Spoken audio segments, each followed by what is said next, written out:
दोस्तों, आज की वीडियो हर उस आदमी के लिए जिसे ये शिकायत है कि भगवान ने उसके साथ जस्टिस नहीं किया। ये वीडियो हर उस आदमी को देखना चाहिए। मैं तो कहता हूँ अपने हर उस फ्रेंड से इसे शेयर करिए जो आज अपनी लाइफ में किसी भी वजह से लो फील कर रहा है। बात उस वक्त की है दोस्तों, जब भीमराव अंबेडकर जी छोटे बच्चे थे। ये वो वक्त था जब उनकी जाति के बच्चों को स्कूल जाने की इजाजत नहीं थी। चूंकि उनके पिताजी भारतीय सेना में सूबेदार के पद पर थे तो उन्हें स्कूल में एडमिशन मिल गया। लेकिन जब वो स्कूल पहुंचे तो उन्हें पता चला कि कोई और बच्चा उनसे बात ही नहीं करता, कोई उनके साथ खाना नहीं खाता। यहाँ तक कि स्कूल के जिस मटके से बाकी बच्चे पानी पीते थे उन्हें उस मटके को छूने तक की इजाजत नहीं थी। स्कूल का रूल था कि बच्चों की सीटिंग जो है वो रोटेट होती रहती थी, मगर अंबेडकर जी को कभी बाकी बच्चों के साथ बैठने नहीं दिया गया। उन्हें क्लास की सबसे आखिरी लाइन में, जहां बाकी बच्चों के जूते पड़े होते थे, वहां पर अकेले बैठना होता था। यहाँ तक कि बैठने के लिए उन्हें दरी भी घर से लानी पड़ती थी। दोस्तों, एक पल के लिए आप इमेजिन करिए, 5-6 साल का एक छोटा बच्चा स्कूल पढ़ने जा रहा है और कोई उससे बात ही नहीं कर रहा। उस छोटे बच्चे को डर है कि वो किसी से टच ना कर जाए। उस बच्चे को ये भी पता है कि अगर मुझे स्कूल में प्यास लग गई तो कोई मुझे यहाँ पानी तक नहीं पीने देगा। ये बात मैं आज से 125 साल पहले की कर रहा हूँ, वो भी उस बच्चे की जिसकी पूरी जाति में किसी को स्कूल जाने की इजाजत नहीं है। एक पल के लिए आप उस बच्चे के अंदर का डर महसूस करिए। आज हमारे बच्चे के साथ अगर कोई टीचर सीधे मुंह बात न करे ना स्कूल में, तो बच्चे की हिम्मत नहीं होती कि अगले दिन स्कूल चला जाए, उसका कॉन्फिडेंस टूट जाता है। मगर बावजूद उस जिल्लत के बाबा साहब ने न सिर्फ अपनी पढ़ाई पूरी करी बल्कि अपनी क्लास के बाकी बच्चों से बहुत आगे निकल गए। उनकी पढ़ाई की वजह से उन्हें वजीफा मिला, विदेश पढ़ने गए। वो अपनी पूरी जिंदगी में उन्होंने 3 PhD की, उनके पास 35 डिग्रियां थी। उन्होंने अमेरिका की कोलंबिया यूनिवर्सिटी से इकोनॉमिक्स में MA किया। उन्हें लंदन स्कूल ऑफ इकोनॉमिक्स से डॉक्टर ऑफ साइंस की उपाधि मिली। उन्होंने कोलंबिया यूनिवर्सिटी से डॉक्टर ऑफ लॉ की उपाधि उन्हें मिली। उन्हें टोटल 9 भाषाएं आती थी। लोगों का एक आध सब्जेक्ट में इंटरेस्ट होता है, मगर बाबा साहेब की अर्थशास्त्र से लेकर कानून और पॉलिटिक्स से लेकर सोशल साइंस जैसे विषयों में बराबर की पकड़ थी। कहते हैं जब उनकी मृत्यु हुई तो उनकी पर्सनल लाइब्रेरी में 35,000 किताबें थी। ये कहने में कोई अर्ज नहीं है दोस्तों कि पिछले 150 सालों के इतिहास में शायद ही दूसरा कोई भारतीय होगा जो इतना पढ़ा लिखा होगा। वो अक्सर कहते थे कि शिक्षा शेरनी के दूध की तरह होती है, जो जितना पढ़ता है वो उतनी तेजी से दहाड़ सकता है। इसके अलावा बाबा साहेब से जुड़े इतने किस्से हैं कि अगर मैं वो सारे किस्से कहानियां यहाँ बताने लगूं तो कई दिन लग जाएंगे। मगर मुझे पता हैरानी किस बात की है, पता नहीं क्यों इस देश की पॉलिटिकल पार्टियों ने किस वजह से बाबा साहेब को सिर्फ दलित राजनीति तक ही लिमिटेड करके रख दिया है। आज की जनरेशन में बहुत सारे लोगों को लगता है कि शायद बाबा साहेब दलितों के ही नेता थे, दैट्स इट।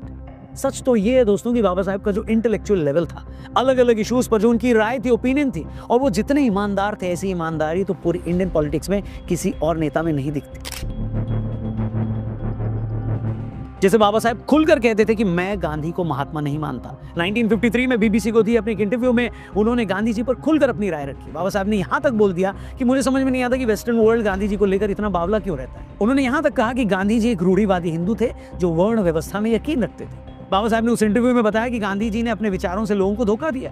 बाबा साहब ने उस इंटरव्यू में कहा कि गांधी जी ने अपने वक्त में 2 अखबार निकाले, हरिजन के नाम से एक अखबार अंग्रेजी में निकाला और दूसरा गुजराती में निकाला जिसका नाम दीन बंधु था। बाबा साहब ने कहा कि अंग्रेजी अखबार में गांधी जी ने खुद को जाति व्यवस्था और छुआछूत का विरोधी बताया, क्योंकि अंग्रेज उस अखबार को पढ़ते थे और उन्हें अंग्रेजों के सामने खुद को खुले विचारों वाला दिखाना था। लेकिन गुजराती अखबार में गांधी जी के विचार बड़े रूढ़िवादी थे, क्योंकि गांधी जी को अच्छे से पता था कि जो इंसान गुजराती अखबार पढ़ रहा है, अगर उसे अपने पीछे लगाना है तो ऐसी ही बात उसमें लिखनी पड़ेगी। बाबा साहेब गांधी जी से इस बात से भी काफी नाराज थे कि जब भी अनुसूचित जाति की बात होती थी तो गांधी जी बस छुआछूत खत्म करने की और उन्हें मंदिरों में एंट्री देने की बात करते थे, जबकि अंबेडकर का कहना था कि इससे अनुसूचित जाति के लोगों का कोई भला नहीं होने वाला। आप उन्हें हर तरह से बराबरी देने की बात क्यों नहीं करते?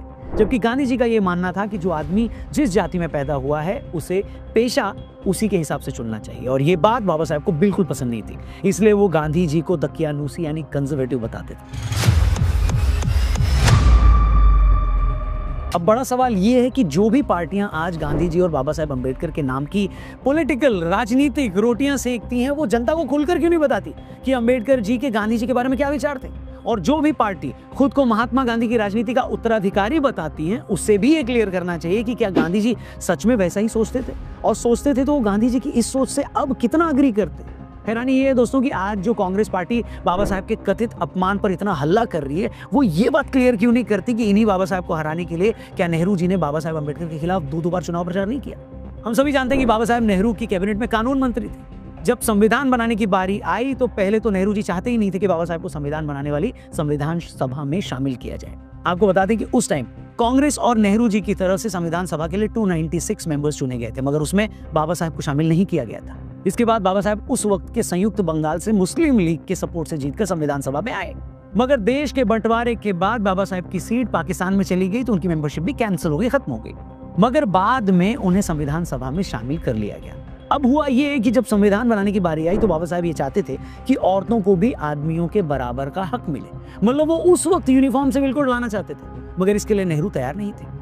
यहां तक कि बाबा साहेब ये भी चाहते थे कि हिंदू कोड बिल लाया जाए ताकि हिंदू मैरिज एक्ट में जो गड़बड़ियां हैं उसे ठीक की जाए, मगर नेहरू इसके लिए भी तैयार नहीं थे। इसी से नाराज होकर बाबा साहेब ने नेहरू मंत्रिमंडल से रिजाइन कर दिया। मगर कांग्रेस और नेहरू जी का गुस्सा इतने से शांत नहीं हुआ। इसके बाद बाबा साहेब ने इलेक्शन लड़ने के लिए अपनी पार्टी बनाई। खुद बाबा साहेब मुंबई नॉर्थ सीट से चुनाव में उतर गए, मगर नेहरू जी किसी कीमत पर भी बाबा साहेब को संसद में पहुंचने नहीं देना चाहते थे। उस वक्त कांग्रेस पार्टी ने बाबा साहेब के ही एक असिस्टेंट नारायण काजरोलकर को उनके खिलाफ इलेक्शन में उतार दिया। इतना ही नहीं, नेहरू जी ने खुद काजरोलकर के फेवर में 2-2 रैलियां की। यहां तक कहा जाता है कि बाबा साहेब को पड़े वोटों में से बहुत सारे वोटों को खारिज करवा दिया गया और बाबा साहेब वो इलेक्शन 17,000 वोटों से हार गए। मगर जो पार्टी आज बाबा साहेब के अपमान की बात कर रही है, एक वक्त उसी पार्टी के प्रेसिडेंट और देश के प्रधानमंत्री बाबा साहेब को हराने के लिए इतने उतावले थे कि उनके असिस्टेंट को ही उनके खिलाफ उतार कर उन्हें हरा दिया। न सिर्फ हराया बल्कि बाबा साहेब के ही जूनियर के हाथों उन्हें चुनाव हरवा कर उन्हें नीचा भी दिखाया। आपको जानकर हैरानी होगी दोस्तों कि बाबा साहेब की मौत 1956 में हुई थी और संसद के सेंट्रल हॉल में उनकी तस्वीर 1990 तक लगाई ही नहीं गई। बाबा साहेब की तस्वीर संसद के सेंट्रल हॉल में तब लगी जब वीपी सिंह की सरकार बनी थी। एक पल के लिए सोचकर देखिए दोस्तों, बाबा साहेब जिन्होंने उस वक्त अपनी मेहनत के दम पर वजीफा लेकर अमेरिका और ब्रिटेन के सबसे बड़े कॉलेजों से पढ़ाई की, जब वो भारत आए तो भी उन्हें अपने दलित होने की वजह से लगातार अपमानित होना पड़ा। बाबा साहेब चाहते तो बड़ी आसानी से तभी देश छोड़कर ब्रिटेन या अमेरिका में बच सकते थे, लेकिन उन्हें अच्छे से पता था कि अगर मैं यहां से चला गया तो मेरे लाखों करोड़ों दलित भाइयों की लड़ाई कौन लड़ेगा। अगर मैंने इन लोगों को इकट्ठा नहीं किया, अगर मैंने भारत के समाज को नहीं हिलाया, उन्हें नहीं बताया कि हम दलितों के साथ क्या हो रहा है, तो ये और कौन करेगा। बाबा साहेब अच्छे से जानते थे कि वो मां सरस्वती के विशेष पुत्र हैं। ये उनका फर्ज है कि वो अपनी समझ, अपनी हिम्मत से दलितों की ये लड़ाई लड़े।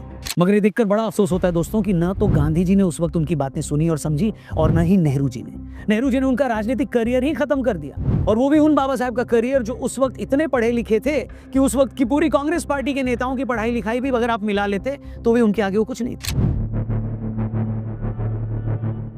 मगर अफसोस ये है दोस्तों कि इस देश की कुछ पार्टियां बाबा साहेब के साथ की गई उन जातियों की कभी बातें नहीं करती। वो पार्टियां इतनी बेशर्म है कि वो आज भी इन सब के लिए देश से माफी नहीं मांगती, सॉरी नहीं बोलती।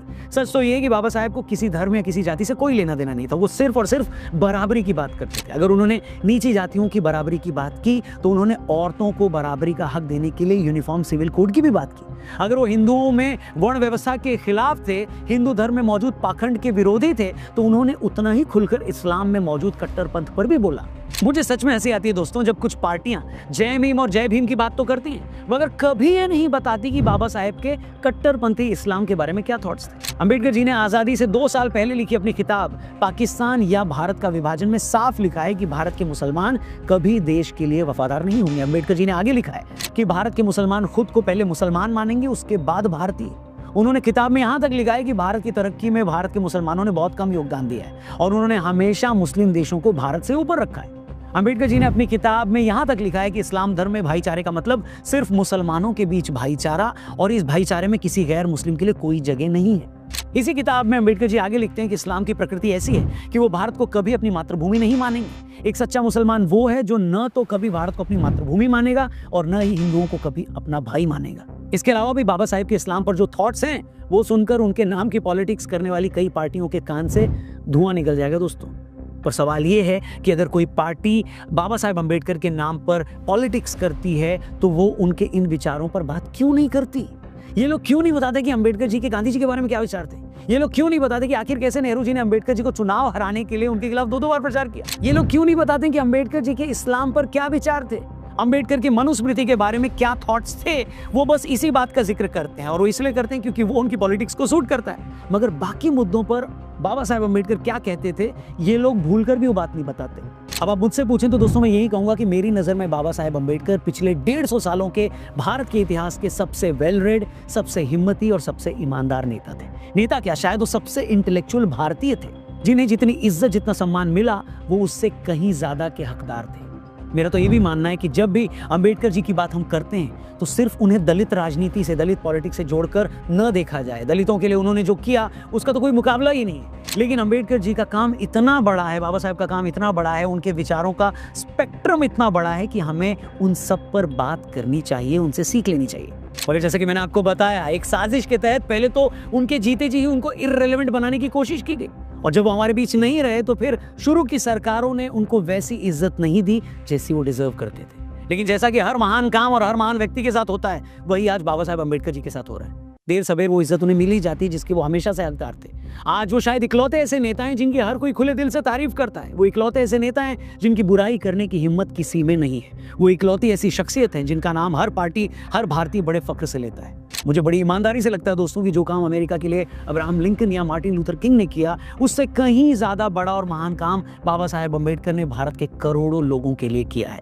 मेरी नजर में तो वो सच्चे राष्ट्रपिता हैं। इतिहास ने भले ही उनके साथ न्याय न किया हो, मगर हमें वो गलती नहीं करनी है। उन पर हो रही पॉलिटिक्स से ऊपर उठकर उनको पढ़ना होगा, उनके काम को समझना होगा और उनकी सोच को आगे लेकर जाना होगा। एक बार फिर से दिल की गहराइयों से बाबा साहब को कोटि कोटि प्रणाम। बाबा साहब पर बनाया हमारे वीडियो, हमारे विचार अगर आपको पसंद आए हो तो इसे अपने हर एक दोस्त से जरूर शेयर करिएगा। चैनल भी सब्सक्राइब करिएगा। Thank you for watching. अभी के लिए इतना ही। अपना ख्याल रखिए। जय हिंद, वंदे मातरम।